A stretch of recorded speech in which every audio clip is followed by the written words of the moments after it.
और जब उनको बताया कि आपको एक मेमना बलि करके और उसका लहू डोर पोस्ट पे या दीवारों पर लगाना है, चौखट पे लगाना है, तो उनके पास दो चॉइस थी। जिन्होंने वो लहू उस चौखट पे लगाया वे सब के सब बच गए। और जिस भी घर पर, चाहे वो यहूदी का हो चाहे वो मिस्रियों का हो, अगर मेमने का लहू नहीं है वो नाश हो गया। There is only choice, either this side or this side. जितने लोग नूह की किश्ती में थे, उससे पहले नूह ने प्रचार किया, काफी सालों तक उसने प्रचार किया, बताया, और नूह ने उस नाव को बनाया, वो भी रेगिस्तान के अंदर, जिससे लोग उसका मजाक उड़ाते होंगे। लेकिन जब उसने उसको कंप्लीट कर लिया, परमेश्वर ने कहा अब तू इस किश्ती के अंदर जा। तूफान जब आया, आंधी आई और बारिश आई, 40 days and 40 nights इस इतनी बुरी तरह से बारिश हुई, जो लोग बाहर थे वे सब क्या हुआ, उनका सब नाश हो गए। जो प्रभु यीशु मसीह में है वो उनके ऊपर दंड की आज्ञा नहीं। इट मीन्स जो प्रभु यीशु मसीह में नहीं है वो दंडित ठहर चुके हैं। और हमारी एक प्रार्थना है कि हम अपने देश के लिए रोएं, अपने अधिकारियों के लिए, अपने पॉलिटिशियंस के लिए, कि जो अज्ञानता में वो मसीहों को सताने की कोशिश करते हैं और ये नहीं जानते, वो नहीं जानते कि उनके लिए भी प्रभु यीशु मसीह ने जान दी। Shall we all pray together? हम सब लोग अब भी मास प्रे करेंगे, जिस भी भाषा में, जिस भी प्रकार से आप प्रार्थना करना चाहते हैं, चाहे जोर से, चाहे धीरे से, चाहे मन में, चाहे किसी प्रकार से प्रार्थना करेंगे। किस चीज के लिए? कि परमेश्वर शांति दे मसीही समाज के लिए और फेवर दे। और दूसरा ये प्रार्थना करेंगे, जितने लोग जो भी गड़बड़ी करना चाहते हैं या सताना चाहते हैं या कार्य को खत्म करना चाहते हैं, वो जीते परमेश्वर को जान जाए। And then I will pray in the end. Let's all pray together, maybe for 30 seconds. Dear Lord, Heavenly Father, we worship you and praise you, give you all the glory, King of Kings, Lord, we sit at the right hand of the Father. प्रभु सामने सामने आपका अधिकार, जो आपने प्रभु यीशु आपने इस पूरे संसार को बनाया, प्रयास किया, प्रभु जीवन दिया, प्रभु तो लोग जिसको प्रभु जितने लोग हमको प्रार्थना कर रहे हो, यीशु की प्रार्थना को सुन, और जितने लोग प्रभु जो आपके वचन को नाश करना चाहते हैं, आपके वचन को प्रभु विस्तार करना चाहते हैं, प्रकार में विस्तार करना चाहते हैं, open their eyes to see the glory of God Jesus Christ.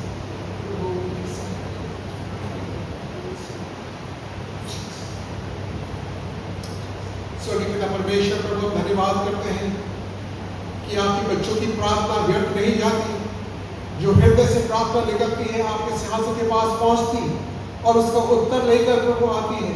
प्रभु हम अपने देशवासियों की प्रार्थना करते हैं कि बहुत से लोग प्रभु उस जीवन को प्राप्त कर सके जिसके वो अभिज्ञ हैं। और पिता परमेश्वर विनती करते हैं कि उनका जीवन प्रभु आपको सुरक्षित हो, अनंत जीवन को मिले, पापों की क्षमा मिले। प्रभु हम चाहते हैं इस मौके पर न सिर्फ किंग अग्रिप्पा आप, बल्कि पूरा का पूरा यरूशलेम प्रभु आपको जान जाए। Oh Lord, we pray that our nation, our country may know the living God. प्रभु जिसने अपना प्राण हमारे देश के लिए, पूरे संसार के लिए दे दिया। प्रभु यीशु हमारे प्रिय भाई बहन जो अभी भी विश्वास में नहीं है वो भी आ सके, बहुत से लोग प्रभु आपको जाने। प्रभु हमारा प्रयत्न, हमारा प्रचार, हमारा जो कुछ भी हम जीते हैं उसके द्वारा आपकी महिमा हो। प्रभु यीशु के नाम से विनती मांगते हैं, आमीन। मैंने कल आपको बताया था कि शैतान क्या करना चाहता है वचन को। 3 चीज मैंने बताई। पहली चीज, वो आपको सुनने से रोकेगा। शैतान परमेश्वर के वचन को सुनने से रोकेगा। और दूसरा, यदि आप सुन भी लेंगे उस पर विश्वास करने से रोकेगा, क्योंकि जब विश्वास करेंगे तो एकदम कार्य होगा। और तीसरा, वो एक सही निर्णय लेने से रोकेगा। He will not, वो कहेगा अभी नहीं, बाद में, शाम को, रात को या कल करना, अभी क्या जल्दी है, और वो सही निर्णय लेने से रोकेगा। लेकिन परमेश्वर मुझे कहता है, this is the day, today is the time, अभी आपको निर्णय लेना है, डिसीजन लेना है, वो सही निर्णय, यदि परमेश्वर आपसे बातचीत करते हैं। And I am sure God will speak to you. परमेश्वर आप सबसे बातचीत करेंगे, क्योंकि परमेश्वर सामर्थ्य परमेश्वर है। हम अपने हृदय पर तैयार करें। और मैं एक छोटी सी इलस्ट्रेशन देना चाहता हूं। दो पहाड़ी, एक पहाड़ी वो है जो कि हार्ड, कठोर चट्टान है, जो जिस पर कोई असर नहीं होता, और दूसरी वो चट्टान है या वो पहाड़ी है जो बर्फ से ढकी हुई है।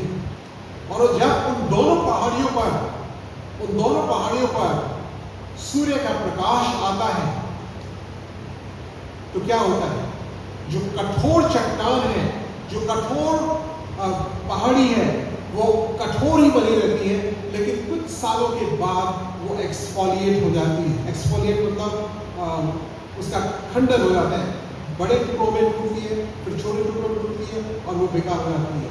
Just be sand, just be dust, और कुछ उसका फायदा नहीं है। ये वो हृदय है जो परमेश्वर के वचन को सुनने से रोकता रहता है, इनकार करता रहता है। उस व्यक्ति के समान जिसने अपना घर कहां बनाया? बालू पर। घर बनाया तो, घर तो बनाया उसने, लेकिन कहां बनाया? बालू पर। लेकिन वो चट्टान जो बर्फ से ढकी हुई है, जो उसमें सूर्य की किरणें आती है, ऑफ कोर्स खूबसूरत तो लगती है, लेकिन जब बर्फ पिघलती है वहां से क्या होता है?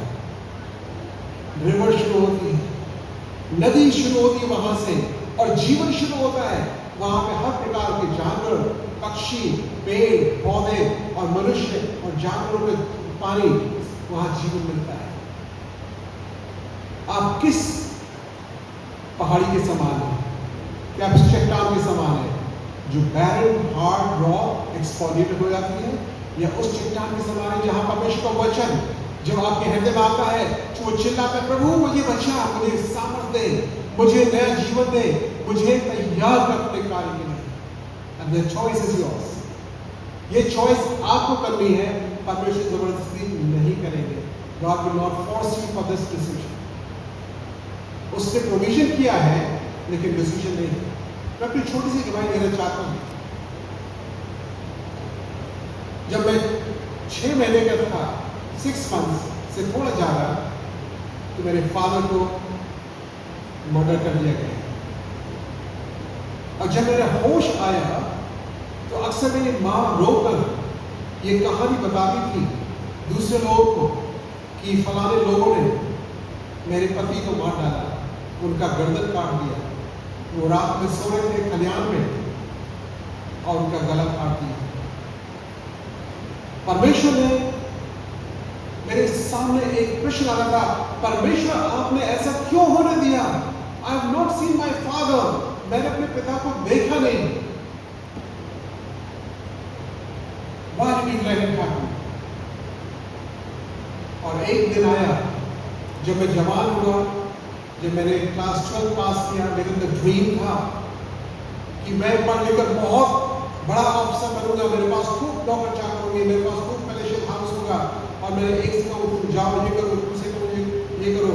एक जो वर्ल्डली डिजायर की पैसे की वो मेरे अंदर डेवलप होने लगी। और यीशु ने मुझसे कहा, मैं अपने एक जगह में था, घर में, और परमेश्वर मुझसे बातचीत की, यदि मनुष्य सारे जगत को प्राप्त करे और अपने प्राण को खो दे तो उसे क्या लाभ होगा? और ये वचन मेरे माइंड में इतने जोर से हैमर कर रहे थे, इतने जोर से मेरी आंखें बंद हो गई और मैं एकदम से रोने लगा। मेरे सामने मेरा रील, जैसे मेरा वीडियो शुरू हो गया, मेरे वो सब पाप जो शरीर के अंदर, जो मन के अंदर, जो दिमाग के अंदर पाप थे, वो सब पाप परमेश्वर मुझे प्रकट करने लगा एक एक करके। And I started crying. मैं रोता रहा, करीब 1.5-2 घंटे तक मैं अकेला वहां रोता रहा। और मैंने कहा प्रभु मुझे क्षमा, मुझे क्षमा कर, मुझे क्षमा कर, मुझे क्षमा कर, मैं आपके लिए जीऊंगा। और मैंने देखा कि यीशु मसीह ने अपना हाथ मेरे कंधों पर रखा You are my child, I love you. I died for you. उस दिन से प्रभु यीशु ने मुझे चुन लिया, अलग किया। ऑफ कोर्स जैसे बहन ने प्रार्थना की, माता के गर्भ से चुन लिया, सचमुच में that's true, absolutely true.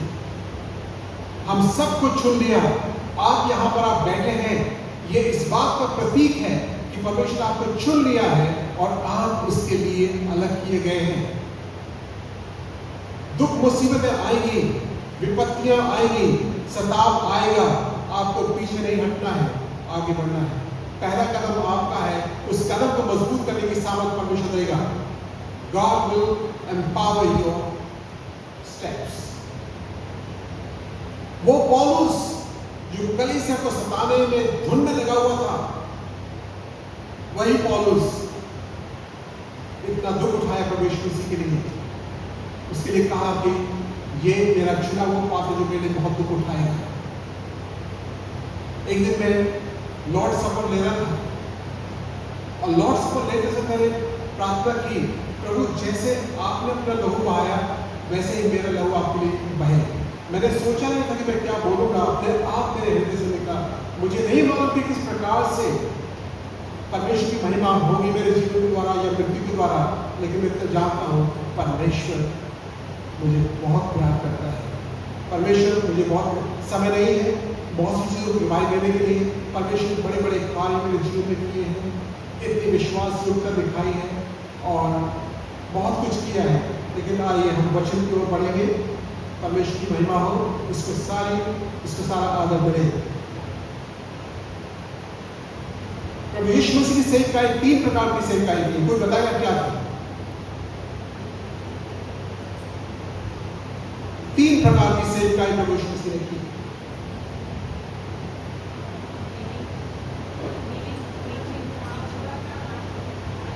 Teaching, preaching, healing. प्रचार करना, शिक्षा देना और चंगाई देना। लेकिन जब यीशु मसीह ने संडे को जब वो राजा के रूप में नियुक्त किए गए, मंडे को उन्होंने क्लीनिंग किया, मंदिर को साफ किया और सारे उन लोगों जो व्यापार धंधा और पैसे का लोभ और पैसे का व्यापार वहां पर कर को हटा दिया, साफ किया। अब वो मंदिर के अंदर है और जैसा लिखा है कि मेमना 5 दिन तक उसको परखा जाएगा, उसको टेस्ट किया जाएगा, उसमें कोई दोष ना हो। और ये लोग यहूदी लोग, फरीसी, सदूकी, हेरोडियंस और स्क्राइब्स, ये सब के सब लोग लगे हुए हैं प्रभु यीशु मसीह में दोष पाने के लिए, दोष निकालने के लिए। They are trying to find out fault, ताकि जिस दोष के द्वारा उसको क्रूस पर चढ़ा दिया जाए, वो इस चीज की खोज में लगे हुए हैं। लेकिन अद्भुत रीति से प्रभु यीशु मसीह ने सब उनके प्रश्न का उत्तर दिया। वो एक कन्फ्रंटेशन है वहां पर। रिलीजियस लीडर्स जो धार्मिक अगुवे हैं, वे वहां पे एक बहुत बड़ा कन्फ्रंटेशन कर रहे हैं, उसके साथ बातचीत कर रहे हैं। सदूकी है और फरीसी है। उन्होंने सबसे पहले जो प्रश्न किया वो ये है 21 चैप्टर मैथ्यू का 23 आयत से लेकर के और 27 आयत तक। वहां पे हम पढ़े हुए नहीं कि काफी समय निकल जाएगा। जब यीशु मंदिर में उपदेश दे रहे थे तो प्राचीन लोग जो बहुत ही लर्निंग लोग थे, वो उसके पास आए और उन्होंने कहा, तुझे किसने सामर्थ्य दी, किसके अधिकार से, किस पावर से तू ये कार्य करता है? वो ये जानते थे कि जो यीशु मसीह कार्य करते हैं वो कोई ऑर्डिनरी व्यक्ति नहीं कर सकता, लेकिन वो यीशु को प्रभु या मसीहा करके स्वीकार नहीं करना चाहते। इसलिए उन्होंने कहा, तू किस अधिकार से कार्य करता है और किस शक्ति से कार्य करता है? 2 चीजें यहाँ पर, एक शक्ति, सामर्थ और दूसरा अधिकार। आप सब लोग जानते हैं नारी शक्ति, जानते सब लोग? अच्छा, आप मुझे बताइए कि अपने घरों में किसका अधिकार चलता है, पति का या पत्नी का? बहुत सेंसिटिव इशू है। किसी एक को हम निराश नहीं करेंगे, लेकिन मैं आपके सामने एक ऐसा जोक सुनाना चाहता हूँ। अकबर और बीरबल का किस्सा आपको सुना होगा, जिससे आपको पता चल जाएगा, थोड़ा लाइट पॉजिटिव हो जाएगा। एक बार अकबर से कहा बीरबल ने कि सब घरों में बीवियों का राज चलता है। तो ये तो अकबर की सरासर बेइज्जती, कैसे एक राजा इस बात को सुना कि नहीं, ऐसा नहीं है। बीरबल ने कहा मैं इसको प्रूव करता हूँ। तो उसने कहा पूरे ढिंढोरा बिठवाया कि जितने भी लोग हैं वो आए। तो वहां महासभा में जब लोग आए तो एक व्यक्ति से पूछा, तेरे घर में किसका राज चलता है? जी पत्नी का चलता है, ले अंडा ले और जा। दूसरे से पूछा, तेरे घर में किसका राज चलता है, किसका अधिकार चलता है? मेरा चलता है। और तेरे घर में डिसीजन किसका होता है, जो फाइनल डिसीजन किसका होता है? पैसा किसके पास है? मेरी पत्नी के पास है। ले अंडा ले, चल तू भी चल। उसने कई लोगों को इस प्रकार से पूछा और उनको अंडा देके भेज दिया। तीसरे को उसने कहा कि तुम्हारे घर में किसकी चलती है? मेरी चलती है। उसने कहा मेरी चलती है। पैसा किसके पास जाता है? मेरे पास जाता है। किसकी आखिरी बात मानी जाती है? मेरी बात मानी जाती है। तो उसने राजा एकदम चौंक गया। उसने कहा उसको घोड़ा दे दो, काला घोड़ा दे दो उसको, क्योंकि ये था कि जो जिसकी मर्द की चलती है उसको काला घोड़ा दे देंगे और जो उसके लेडीज की चलती है उनको अंडा दे देंगे। अकबर ने कहा, बीरबल तुमने क्या किया? मैंने कहा था ना कि कुछ लोग हैं जहां पे मर्द की चलती है, मेरा तो घोड़ा चला गया। उसने कहा आप चिंता मत करो, चिंता नहीं करो। दूसरे दिन वो आदमी जो घोड़ा लेके गया था वापस आया और कहने लगा, मेरी पत्नी कह रही है कि आपने जो काला घोड़ा दिया ना, इसकी जगह सफेद घोड़ा दे दीजिए। उसने कहा आप तो घोड़ा यहाँ तक अंडा लेके क्या? ये सवाल किसके अधिकार से तू कार्य करता है, किसकी सामर्थ्य से काम करता है, ये एक बहुत बड़ा प्रश्न है। मैं आप लोगों को, जो मेरे प्रिय भाई बहन हैं, संसार की आवाज को न सुने, नारी शक्ति या मर्द जो है वो ज्यादा ऊंचा है, एब्सोल्युटली रॉन्ग। आपकी जो कानों में जो आवाज आ रही है वो सही नहीं है। सही क्या है? परमेश्वर को कहता है परमेश्वर ने दोनों को अपने समानता और स्वरूप में बनाया है, जहां पर स्त्री और पुरुष का समान अधिकार है। और प्रभु यीशु मसीह के में न पुरुष न स्त्री न यहूदी न यूनानी, सब एक बराबर है। इसलिए किसी का शोषण न हो और किसी को ऊपर न उठाया जाए। हम सब लोग प्रभु यीशु मसीह में स्वतंत्र और समान हैं। I hope it's clear. भाई लोगों बहनों, ये क्लियर है। अधिकार जो परमेश्वर ने दिया प्रभु यीशु मसीह को, उस अधिकार में वो कहते हैं, फरीसियों से पूछा कि तुम किसके अधिकार से ये कार्य करते हो?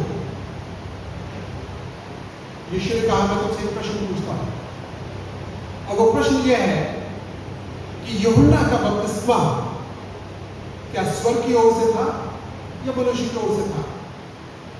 अब वो ये इस असमंजस में पड़ गए। अगर हम कहें कि स्वर्ग की ओर से था तो वो कहेगा कि तुमने उसके बपतिस्मे को क्यों नहीं माना, क्यों नहीं विश्वास किया, क्यों नहीं पवित्र चाल चली, क्यों नहीं पश्चाताप किया?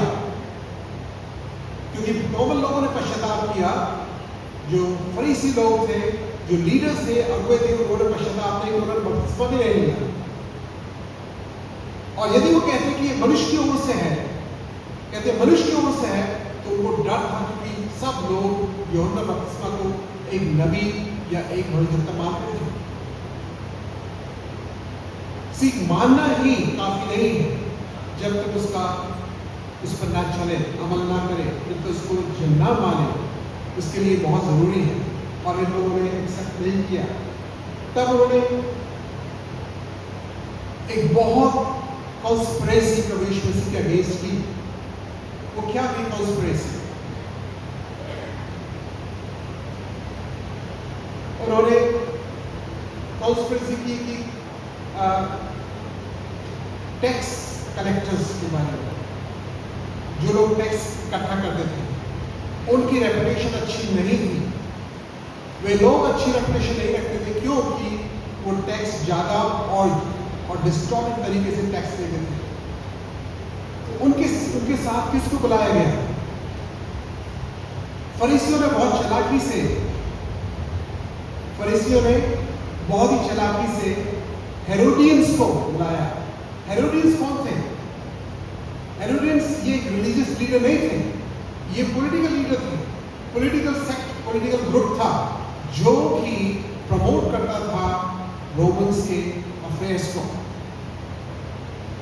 और उस ग्रुप को बुलाया इसलिए कि यदि यीशु मसीह टैक्स देने से मना करते हैं तो ये ग्रुप जो है एक से रिपोर्ट कर देगा रोमी सरकार को और उसको बंद कर देंगे।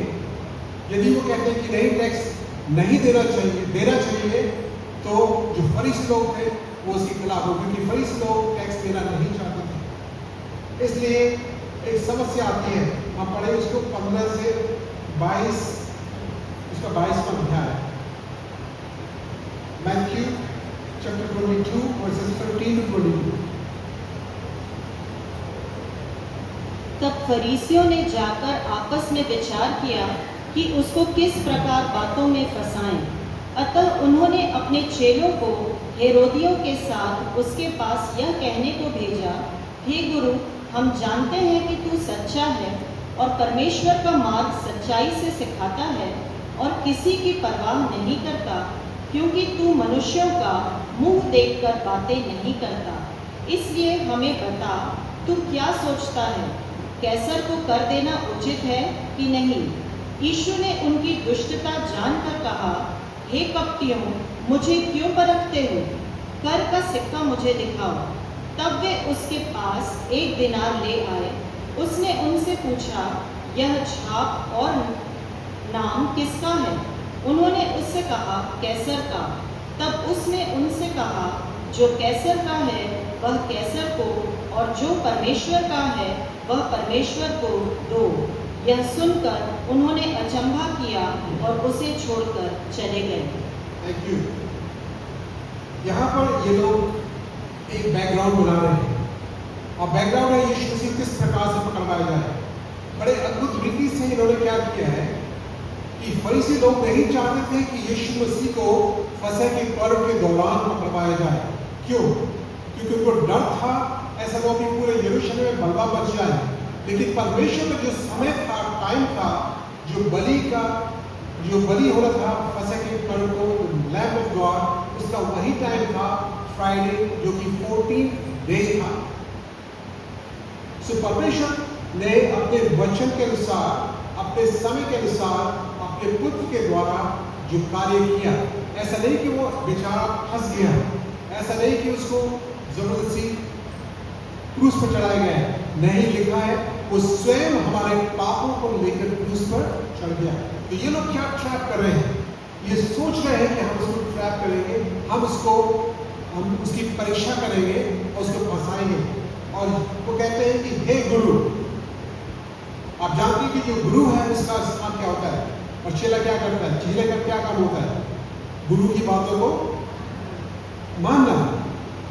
तो क्या वो गुरु सचमुच में उसको गुरु बोल रहे हैं? नहीं। दूसरा, तू सच्चा है। तू कैसा है? सच्चा है। अगर आपको सच मालूम है तो क्या आप सच को मानेंगे, झूठ को मानेंगे? कभी तो भ्रांति होती, नहीं पता चलता कि सच क्या है, डुप्लीकेट और ओरिजिनल पता नहीं चलता। लेकिन यदि हमको मालूम है कि कौन सा गलत है, उसको हम नहीं लेंगे, जो सच्चा है। तो वो कहते तू सच्चा है, तेरे अंदर सच्चाई है। परमेश्वर का मार्ग सच्चाई से सिखाता है। न सिर्फ तू सच्चा है, लेकिन परमेश्वर का मार्ग, परमेश्वर की जो शिक्षा है उनको सच्चाई से देता है, बिना डर के, बिना पार्शियलिटी के, सबको खुदाई से देता है। कभी कभी हम लोग ऐसा करते ना, प्रभु यीशु तू सच्चा है, प्रभु यीशु तू खरा है, तू मेरा गुरु है, तू मेरा लॉर्ड है और तू परमेश्वर की ओर से आया है। लेकिन और वो कहते हैं कि किसी के प्रभाव में नहीं आता, किसी के प्रभाव में नहीं आता। You are not influenced by any power, ना रोमन से, ना यहूदी अथॉरिटी से, ना महायाजक से, किसी से भी तू नहीं डरता और इन्फ्लुएंस नहीं होता। इसलिए जो तू कुछ बोलता है वो सच बोलता है, तू पक्षपात नहीं करता। इतनी सारी क्वालिफिकेशंस के बावजूद उन्होंने क्या प्रश्न पूछा? क्या पूछा? क्या कैसर को कर देना उचित है कि नहीं? आप क्या सोचते हैं? उनको मालूम नहीं था उचित है या नहीं? मालूम था। वो हेरोदियस को क्यों लेकर आए? उसको पकड़वाने के लिए। उसका जो भी आंसर होगा यस और नो में उसको ट्रैप करेंगे। अगर आप और मैं हमें मालूम है कि उसका उत्तर क्या दिया यीशु ने, इसलिए हम लोग बहुत उसको आसानी से ले लेते हैं। लेकिन अगर हम उस भीड़ में होते हैं तो हम सोचते हैं कि आज तो यीशु मसीह फंसे, आज तो उनको जबरदस्ती फंसा दिया। लेकिन वो यीशु मसीह ने उस बुद्धि के द्वारा, क्योंकि यीशु मसीह परमेश्वर की बुद्धि और ज्ञान है, उसने उस बुद्धि के द्वारा वो चीज की और सबका मुंह चुप कर दिया। क्या किया उसने? मुझे सिक्का दिखाओ, मुझे सिक्का दिखाओ। और सिक्के पे क्या लिखा हुआ? किसकी मूर्ति है? कैसर की। और वो शिक्षा दी और वो चीज बताई जिससे कोई भी व्यक्ति ना नहीं कर सकता। उसने कहा जो कैसर का है वो कैसर को दो, जो परमेश्वर का है वो परमेश्वर को दो। ऐसा क्यों होता है कि हम कर देने में चूक जाते हैं? क्यों हम टैक्स देने में आनाकानी करते हैं? क्यों हम टैक्स की चोरी करते हैं? विश्वासी बच्चों को, जो परमेश्वर के लोग हैं, उनके लिए ये भी शिक्षा है कि जो गवर्नमेंट का है वो गवर्नमेंट को दो और जो परमेश्वर का परमेश्वर को दो। इन्होंने ऐसा क्यों नहीं किया? क्योंकि इन्होंने परमेश्वर को उसका स्थान, उसको ऑनर, उसको आदर नहीं दिया। दे ऑल्सो फेल्ड टू पे द टैक्सेस। और शायद वो क्या करते हैं? अपना टैक्स किसी दूसरे के थ्रू पे कर रहे हैं, किसी दूसरे को फोर्स करेंगे तुम टैक्स पे करो। और ये लीडर्स डिस्टॉर्शन है, उसका पैसे का मिसयूज कर रहे हैं। यीशु मसीह इस बात को हमें सिखाते हैं, जो परमेश्वर का है वो परमेश्वर को दो। परमेश्वर का क्या है? टैक्स मालूम है, कर मालूम है, और ये मालूम कि पैसा देना है। परमेश्वर का क्या है जो हमें उसको देना है?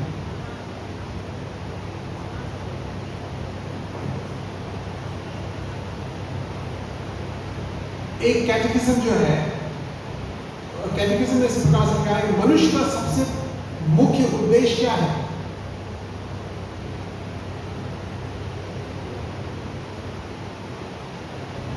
परमेश्वर को की संगति एंजॉय करना, उसको प्यार करना, उसको सबसे पहले देना, सबसे पहला स्थान परमेश्वर को देना। वो उसके लिए, वो हम सब लोगों के लिए है कि हम किस प्रकार से परमेश्वर को पहला स्थान देते हैं। परमेश्वर का जो है परमेश्वर कह रहा है। एक मेरी मेंटर रही है जो मिशनरी लेडी थी, जिन्होंने मुझे पढ़ाया। उन्होंने कहा कि मेरे पर्स में जो सबसे बड़ा नोट है वो मैं प्रभु को देती हूँ। मेरी भी शिक्षा, आपकी भी शिक्षा। आप कौन सा नोट देखते हैं? पर्स खोलेंगे उसमें देखिए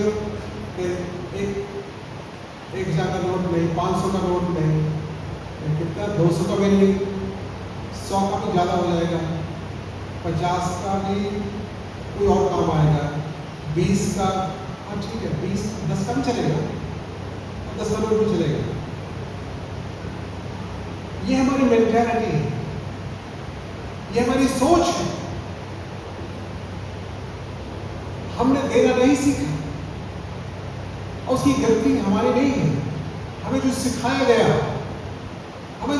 गया सब कुछ परमेश्वर का है, सब कुछ परमेश्वर का है।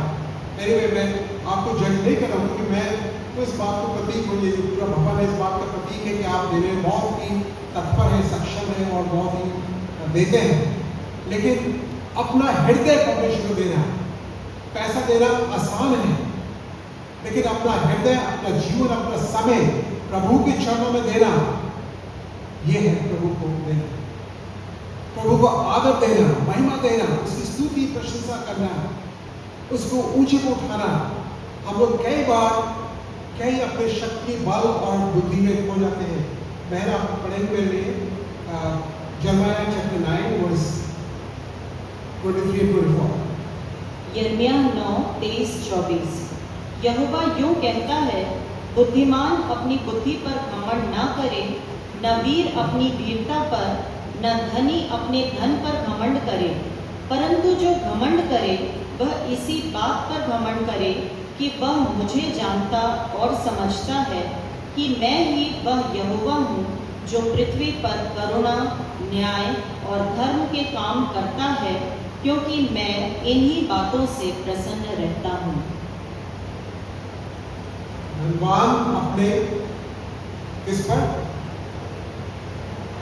धनवान अपने धन पर, बुद्धिमान अपनी बुद्धि पर और बलवान अपने बल पर घमंड ना करे। क्यों?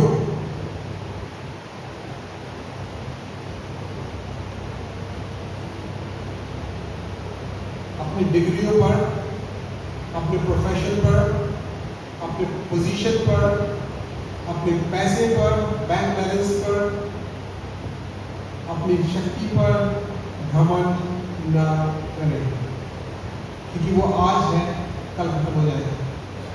आपकी डिग्री, आपकी पोजीशन, आपकी पावर, यदि कोई बीमारी आ गई, जानलेवा बीमारी, सब खत्म। परमेश्वर के अनुग्रह में सब कुछ है, परमेश्वर सब कुछ देने वाला है, और इसलिए हमें अपनी बुद्धि पर घमंड नहीं करना, क्योंकि मनुष्य की बुद्धि परमेश्वर की बुद्धि के सामने कुछ नहीं है, वो मूर्खता के समान है। और परमेश्वर का ज्ञान, परमेश्वर की बुद्धि, परमेश्वर की शक्ति और सामर्थ्य के सामने कुछ भी नहीं है। इसलिए वो कहता है कि जो मुझे जानता है इस बात पर गर्व करे, और ये भी इस बात पर कि मैं यहोवा हूँ, पृथ्वी पर क्या करता हूँ? करुणा और न्याय और धार्मिकता के काम करता हूँ। यदि हमें घमंड करना है तो किन चीजों पर? न्याय करना है, करुणा दिखानी, करुणा दूसरे व्यक्ति का, मर्सी और धार्मिकता के कार्य करना है। और परमेश्वर कहता है, हे मनुष्य की संतान, जो मैं तुझसे एक्सपेक्ट करता हूं, मैं ऑलरेडी कह चुका हूं। माइका 6:8, मीका 6:8 निकाले। हे मनुष्य, वह तुझे बता चुका है कि अच्छा क्या है, और यहोवा तुझसे इसे छोड़ और क्या चाहता है कि तू न्याय से काम करे और कृपा से प्रीति रखे और अपने परमेश्वर के साथ नम्रता से चले। I have already told you, वो हमारे हृदय पर लिखा है, हमारे विवेक पर लिखा हुआ है। क्या 3 चीजें हैं? 3 चीज क्या है? आप बताइए, जोर से बोलिए। सबसे पहले क्या लिखा है? न्याय से कार्य करें। जो न्याय है वो कोर्ट को नहीं, हाई कोर्ट, सुप्रीम कोर्ट को नहीं, इट बिलोंग्स टू गॉड। कल मैंने बताया था कि जो 2 स्ट्रिप्स हैं लॉयर्स की, वो स्ट्रिप जो है वो मूसा की 2 पट्टियां हैं, और वचन में, परमेश्वर के वचन में हर प्रकार के संबंध, रिलेशंस, हर प्रकार की चीजों के बारे में व्यवस्था है, हर प्रकार की शिक्षा है, हर प्रकार का न्याय है। इसलिए हमें परमेश्वर के वचन को पढ़ना है। मुझे आशा है कि आप इस वचन को पढ़ रहे होंगे, क्योंकि परमेश्वर का वचन बहुत ही सामर्थ्य वचन है। न्याय से कार्य करें, जो भी आप कार्य करते हैं न्याय से करें। दूसरा, कृपा से प्रेम रखें, कृपा से प्रेम रखें। Being merciful. What do we see on the cross? We see the law and justice and mercy. परमेश्वर का की व्यवस्था और उसकी मर्सी, उसकी दया प्रभु यीशु मसीह के द्वारा दिखाई देती है। और तीसरा है वो नम्रता से चले, नम्रता से चले। पहले दिन में आपने बताया था आप लोग नम्र हैं, हम लोग नम्र हैं। धन्य है वे जो नम्र हैं, धन्य है वे जो धर्म के भूखे और प्यासे हैं, धन्य है वे जो मन के दीन हैं, क्योंकि वो परमेश्वर के वो स्वर्ग राज देखेंगे। नम्रता परमेश्वर से आती है। प्रभु यीशु मसीह ने खुद अपने जीवन से एक ऐसा नमूना सेट किया, मुझसे सीखो मैं नम्र हूं। परमेश्वर चाहता है कि नम्र बने, लेकिन यहाँ जो फरीसी लोग हैं वो कैसा है? अगर आप उनको डिस्क्राइब करो किस तरह के लोग हैं? बड़े बड़े चोगे पहन करके, बड़े घमंडी, अपने पोजीशन, अपने पावर, अपने अधिकार, अपनी ज्ञान, शिक्षा को लेकर के और हर प्रकार के अधिकार घमंड के साथ वो रूल कर रहे हैं। और उनका परमेश्वर क्या कहता है? तुम नम्र और दीन बनो। इन लोगों ने क्या किया? यीशु मसीह ने एग्जाम्पल दिया, कुछ शिक्षाएं दी, और वो शिक्षाएं जो है मैं ब्रीफ में आपको बताना चाहूंगा। एक शिक्षा उन्होंने दी कि एक व्यक्ति था, उसके 2 बेटे थे, और उसने पहले बेटे से कहा कि बेटा तुम जाओ बाकी वाली में काम करो। उसने कहा मैं जाता हूं, लेकिन नहीं गया। ये व्यक्ति, ये बेटा किसको दर्शाता है? यहूदी लोगों को दर्शाता है, जो प्रभु यीशु मसीह की बात पर नहीं माने, परमेश्वर की बात नहीं माने। लेकिन जो दूसरा बेटा है, दूसरे बेटे से उसने कहा बेटा तुम जाओ बाकी बारी में काम करो। उसने कहा मैं नहीं जाऊंगा, लेकिन बाद में वो पछता कर गया और उसने कार्य किया। और यीशु मसीह कहते हैं कि तुम पहले बेटे के समान हो, हाँ करते हो, सब चीज शो करते हो, सिखाते भी हो, लेकिन स्वयं उसको नहीं करते। और इसलिए जो दूसरा बेटा है वो किसके समान है? वैश्या के समान है, वो अन्य जाति के समान है। अगर हम आज के कॉन्टेक्स्ट में उसको देखें, पहला बेटा कौन है? पहला बेटा कौन है? हम लोग, मसीह लोग, ईसाई लोग, जिनको कि परमेश्वर ने प्रकाशन दिया, वचन दिया, बाइबल में सब कुछ दिया। और दूसरे लोग कौन है? अन्य जाति लोग। मैं इस बात की साक्षी हूं, और आप भी यहां पे कुछ लोग साक्षी हैं, कि जो फर्स्ट जनरेशन लोग हैं, जो फर्स्ट जनरेशन प्रभु में आए हैं, उनका विश्वास बहुत स्ट्रांग रहता है। क्यों? क्योंकि उन्होंने कॉस्ट पे की है, उन्होंने मूल्य चुकाया है, उन्होंने जाना है कि क्यों मुझे परमेश्वर के पीछे चलना है। लेकिन जिनके बाप दादा 3-4 पुरखे मसीह है, बिशप है, पास्टर है, कई लोग बोलते हैं कि मेरे तो 4-4 पीढ़ी के पास्टर चले आ रहे हैं, तुम क्या कर रहे हो? बहुत हो गया, परेशान आ गया, पास्टर गिरी से परेशान आ गया, अब मैं जीना चाहता हूं। इस तरह की फिलॉसफी हमें दिखाई देती है चर्चेस में। ऐसे चर्चेस में जो कि बहुत नॉमिनलिज्म वहां पर है, जो प्रभु को नहीं जानते, जो केवल उन्होंने एक रूटीन को, एक धर्म को अपनाया, लेकिन प्रभु को नहीं जाना। काश कि ऐसा यहाँ कोई भी व्यक्ति ना हो जो ईसाइयत को फॉलो कर रहा हो, ईसाइयत के पीछे चल रहा हो और प्रभु को जानता तक ना हो। ये दूसरे बेटे के समान हम बन जाए, जो पछता करके दाखी वाले में जाए। तो यीशु मसीह ने एक और उदाहरण दिया, वो विकेड टैलेंट्स। ये मत्ती के इंजील उसका 21वां अध्याय 33 से लेकर और 46 तक, वहां पे इस प्रकार से यीशु ने बताया कि एक दृष्टांत सुनो। एक स्वामी दाख की बारी लगाई, उसके चारों ओर बाड़ लगाया और उससे किसानों को ठेके पर दे दिया, तुम उसमें काम करो और जब उसकी फसल आएगी तब मुझे तुम देना, जो मेरा हिस्सा है मुझे देना।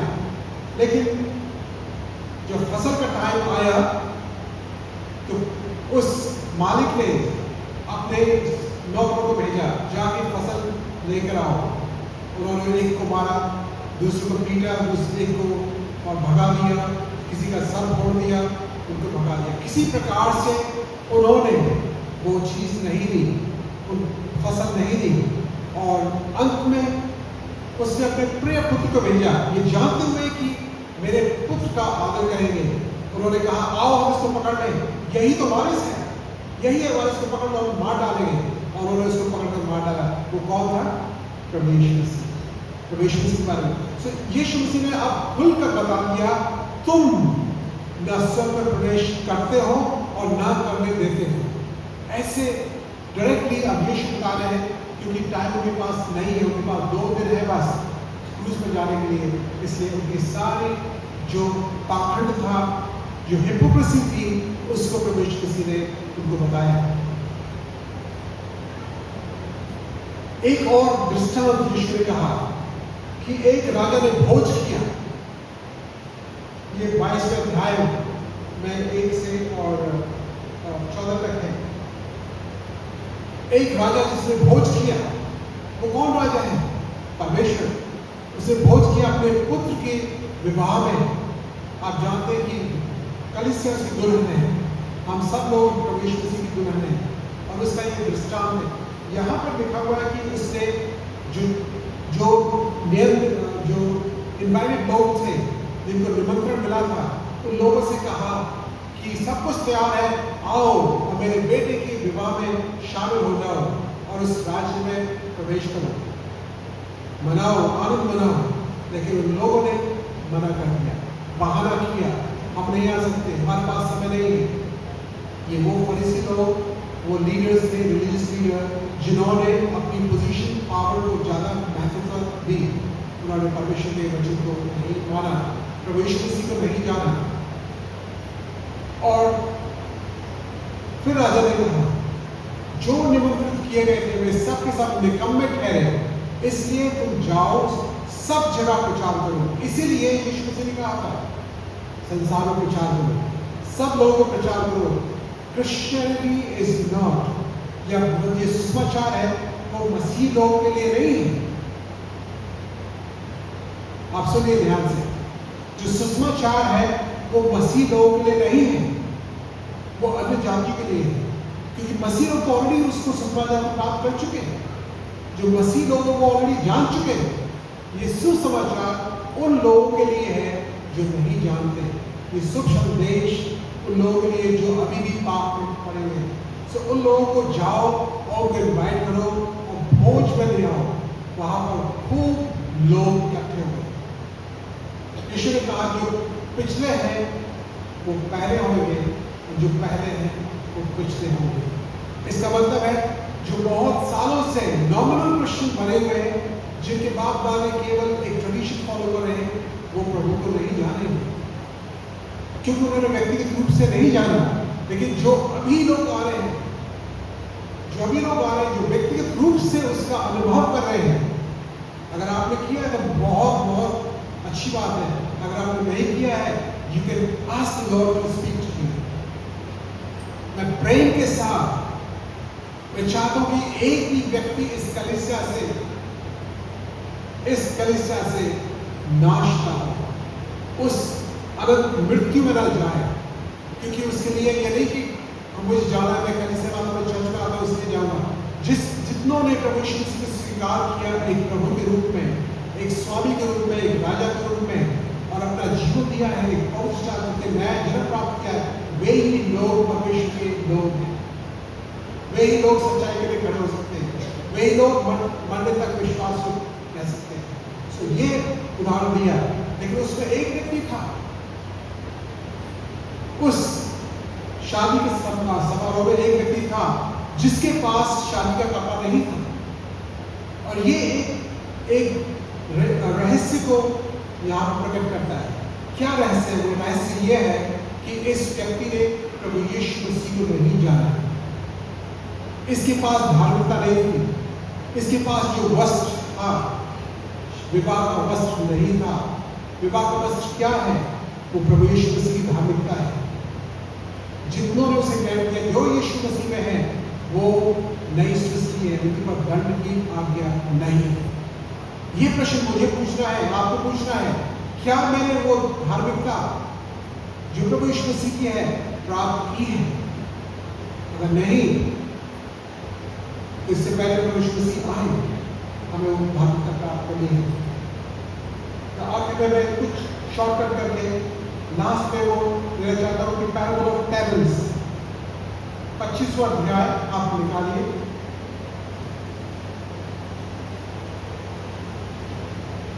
जो हमारे लिए बहुत इंपॉर्टेंट है, महत्वपूर्ण है। 14 से लेकर के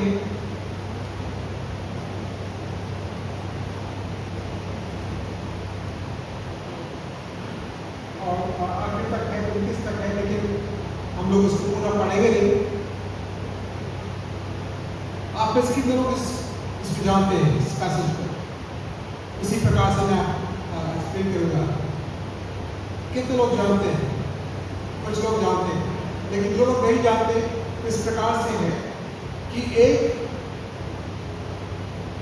व्यक्ति, उसने अपने दासों को, 3 दासों को काफी पैसा धन दिया, 3 तोड़े और 5 और 2 और 1, और वो देकर वो परदेश चला गया। अब जो एक तोड़ा है, उसकी वैल्यू है एक व्यक्ति की 1 साल की कमाई। तो अगर आपकी 1 लाख रुपए की तनख्वाह है महीने की, तो 1 साल की तनख्वाह कितना हुई? 12 लाख। सो कब मिनिमम 12 लाख पैसा दिया। 12 into 5 60 lakhs। एक को 60 lakhs मिला, एक को 24 lakhs दिया और एक को 12 lakhs दिया। इतना अमाउंट आज के कॉन्टेक्स्ट में। और इस पैसे को दोनों को देकर वो चला गया दूर देश में। वर्स 15, उसने एक को 5 तोड़े, एक को, दूसरे को 2 और तीसरे को 1। अब आपके मन में एक प्रश्न आएगा कि ये पार्शियलिटी क्यों की गई? क्यों किसी को 5, किसी को 2, किसी को 1 मिला? और उनकी योग्यता के अनुसार, हमें भी परमेश्वर ने तोड़ दिए हैं। हमें भी परमेश्वर ने कई प्रकार के टैलेंट दिए हैं, किसी को बहुत अधिक, किसी को कम, किसी को बहुत कम, योग्यता के अनुसार। क्योंकि वो जानता था, उसका स्वामी जानता था कि कौन किस तोड़े के साथ क्या कर सकता है। तो जिसको 5 तोड़े मिले थे, उसने क्या किया? एक शब्द जो बहुत ही इंपॉर्टेंट है वहां लिखा है, जिसे 5 तोड़े मिले थे, वर्स 16, उसने तुरंत जाकर उनसे व्यापार किया। द वर्ड इज इमीडिएटली, तुरंत। क्या आपको मालूम है कि आपकी आत्मिक दान क्या है? आपकी गिफ्ट क्या है? स्पिरिचुअल गिफ्ट क्या है? यदि आपको नहीं मालूम है, आप पूछ लीजिए, पास्टर से भी हेल्प ले सकते हैं, जो और लीडर्स से हेल्प ले सकते हैं। आपकी आत्मिक गिफ्ट क्या है? उसको एम्प्लॉय किया। इस व्यक्ति ने क्या किया? तुरंत ही, वो वेट नहीं किया, ये नहीं सोचा शायद मेरा मानेगा भी तो नहीं आएगा, मैं कल करूंगा, परसों करूंगा। उसने किया एग्जैक्टली द सेम टाइम, तुरंत उसने उसको इन्वेस्ट किया, उसको मल्टीप्लाई किया, उसको अच्छे यूज में डाला, और उसने 5 और कमाए। जिसके पास 2 थे, उसने भी ये काम किया, 2 और कमाए। और जब तीसरे की बारी आए, तो उसने क्या किया? उसको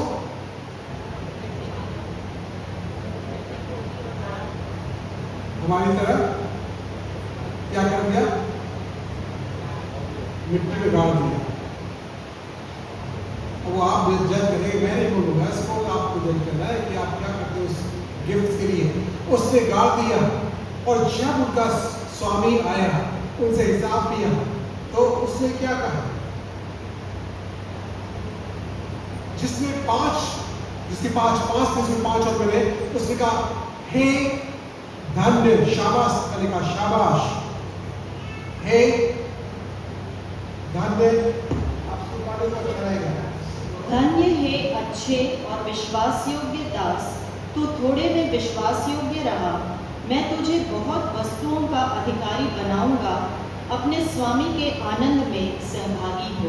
राइट, जब हम लोग किसी को सर्टिफिकेट देते हैं, हम लोग जब किसी को सर्टिफिकेट जैसे प्रिंसिपल्स हैं या वर्कर्स या ऑफिसर्स हैं, किसी वर्कर को सर्टिफिकेट देते हैं, उसमें 2 चीज का वर्णन करते हैं।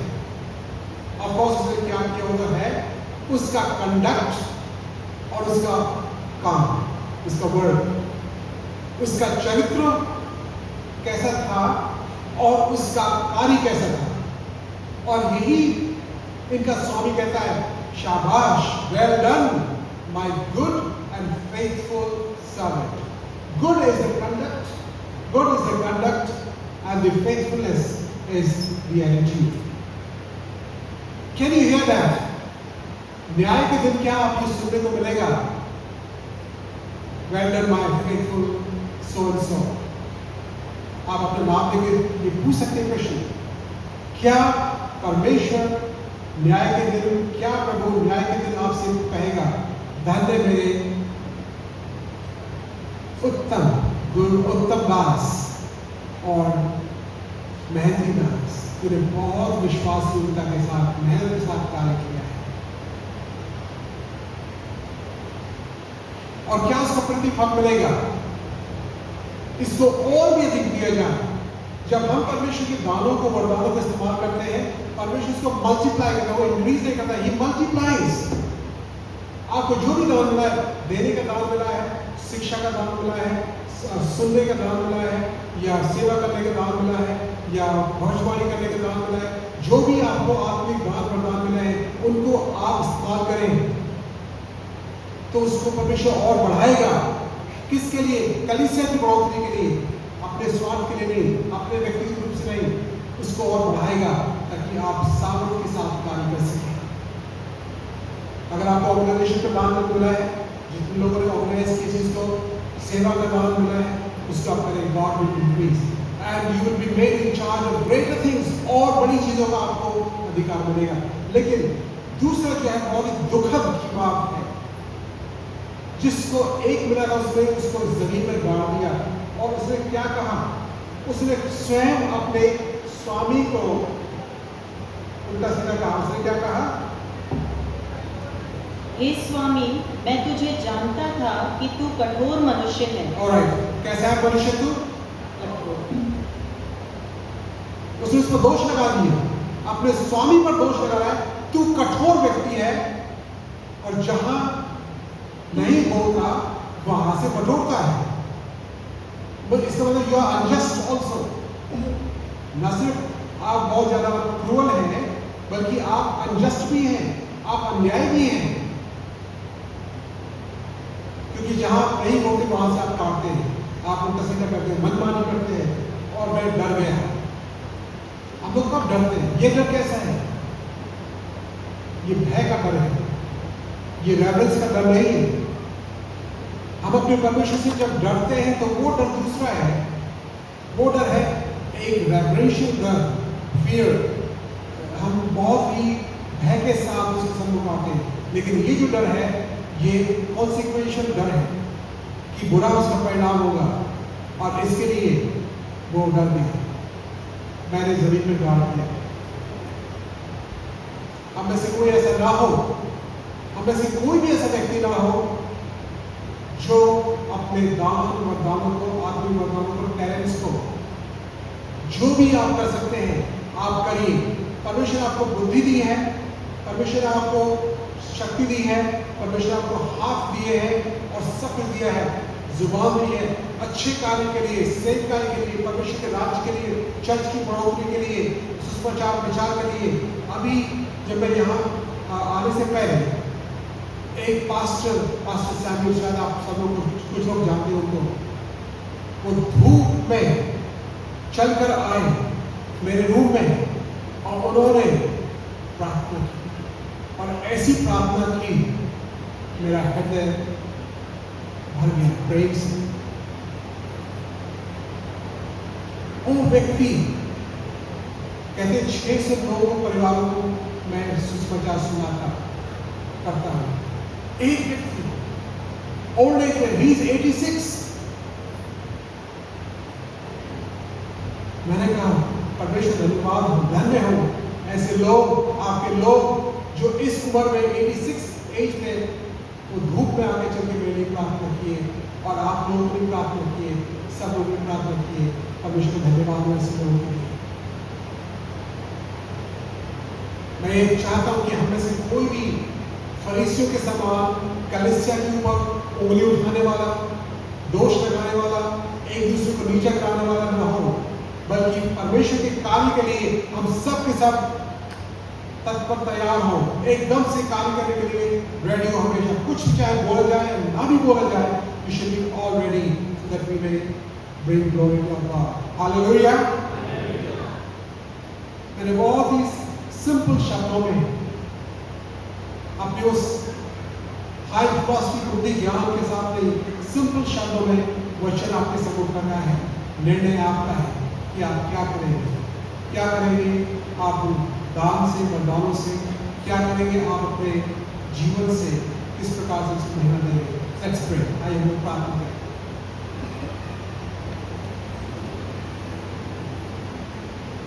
स्वर्गीय पिता परमेश्वर, धन्यवाद देते हैं प्रभु आपकी सारी तमाशा के लिए। आपको ये दिखाया कि प्रभु स्वर्ग का राज्य इस छोटे से झुंड को दे दे, और प्रभु आपने इनको दिया है।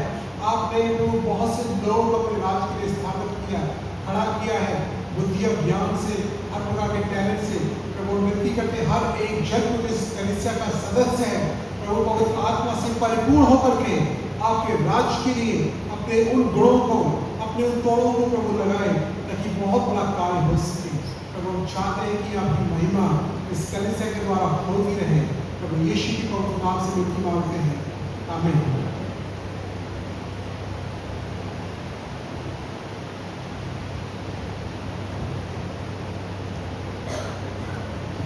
प्रोफेसर